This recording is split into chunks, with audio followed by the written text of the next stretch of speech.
surrender or die, that is the choice the U.S. cabal government now faces. Benjamin Fulford, April 14, 2014. The criminal cabal that hijacked the Republic of the United States of America and turned it into a global pariah have been cornered to a point where they must either surrender or die. This is becoming obvious on many levels. For example, last week even the member nations of the globalist International Monetary Fund lined up 187-1 against the United States in an effort to get them to relinquish their veto control of that institution.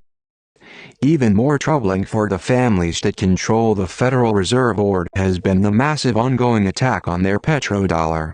In particular, the situation in the Ukraine is turning into a historical cabal defeat.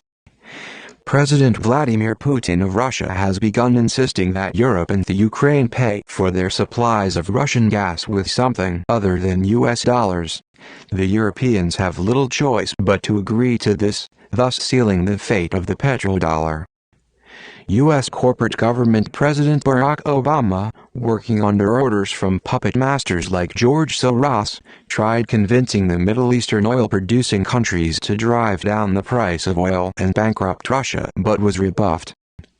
Obama then turned around and went to the Chinese where, according to Chinese government sources, he offered to hand over to China control over all of Southeast Asia and Japan if China agreed to use the People's Liberation Army to put pressure on Russia.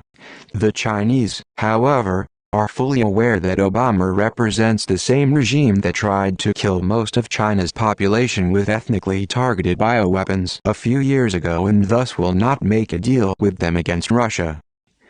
The Chinese, however, are insisting that the United Nations move its headquarters to Asia and reform its Security Council so that it more accurately represents the population of the planet Earth. They are also coming to the conclusion that the cabal has no intention of handing over control of the World Bank or the IMF, so they are preparing to set up a new institution that will have far more funds available to it than both the World Bank and the IMF combined. The Europeans, for their part, have begun supplying Tesla-free energy technology to countries that do not have their own oil and gas resources, like India and Japan, as part of their move against the petrodollar. They want to make sure that there is an option other than a China-Russia or China-US petrol currency for these countries. It is in this context that Obama is coming to Japan later this month, where no doubt he will ask the Abe slave government to help it attack China and Russia, something that will not happen because neither the Japanese military nor the Pentagon forces in Asia are about to go along with such a plan. Few can forget the fact that Obama represents a widely hated pariah regime. Let us review exactly what sort of regime Obama represents by looking at its activities over the recent past. First of all, this regime remotely hijacked Malaysian Airlines Flight 370 and flew it, via Diego Garcia Island in Israel, to Florida, where it was loaded with a nuclear weapon. This plane was then flown towards Holland, where it was used as a threat against world leaders gathered there for a nuclear terror summit. The plane was stopped by the Dutch Air Force and, the only thing this stunt accomplished, was further alienate the Europeans from the US corporate government.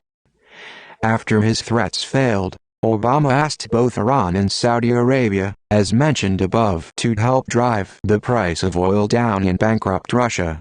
The Saudis, who would face revolution overnight if they ran out of money to bribe their population, are not in a position to drive the price of oil down. Furthermore, they feel betrayed by the Obama in places like Syria and have already publicly announced they are no longer a Federal Reserve Board client state. The Iranians, who know full well the feds have been trying to nuke them or bankrupt them for years, also refuse to play ball. Turkish Prime Minister Tayyip Erdogan has also decided to stop supporting the Nazi-linked Muslim Brotherhood and is said to regret his past moves to support them in Syria and elsewhere.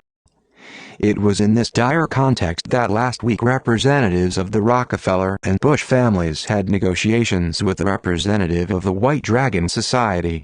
The Bush representative, a senior manager of the Carlyle hedge fund who personally knows George Bush Sr., tried to convince the WDS that Bush was really not that smart or powerful. He also said that perhaps the ultra-rich should flaunt their wealth less.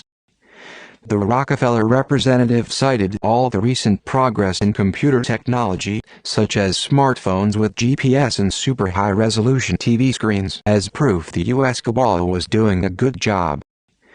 The Rockefeller representative was told that although these were nice things, they were a far cry from the future of interplanetary travel we had all expected to have been fully underway during the 21st century. In other words, it is clear the planet Earth is under quarantine because of the criminal mass-murdering cabal that controls the U.S. government. The Bush representative was shown a handwritten note demanding that corporate media in the U.S. start broadcasting the truth about 9/11 and 3/11 before the end of this month, and that all funds stolen by the Kabbalists be returned to their rightful owners. The rest of the contents of the note are not known, but it goes without saying that a lot of powerful people have run out of patience and are demanding an end to Nazi troublemaking around the world. The WDS is being inundated with demands that these criminals be rounded up and put in prison, if not killed outright, ASAP. They are proven mass murderers, and any member of the CIA or Pentagon or other agencies who is in a position to do something about these scum must either act, or it is guaranteed they will sooner or later be jailed as accomplices. These people include George Bush Sr. and Jr. and their immediate family, Donald Rumsfeld, Michael Chertoff, Frank Carlucci, James Baker, Michael Hayden, General Richard Myers, Benjamin Netanyahu, etc. The Blood Moon demands either justice or retribution.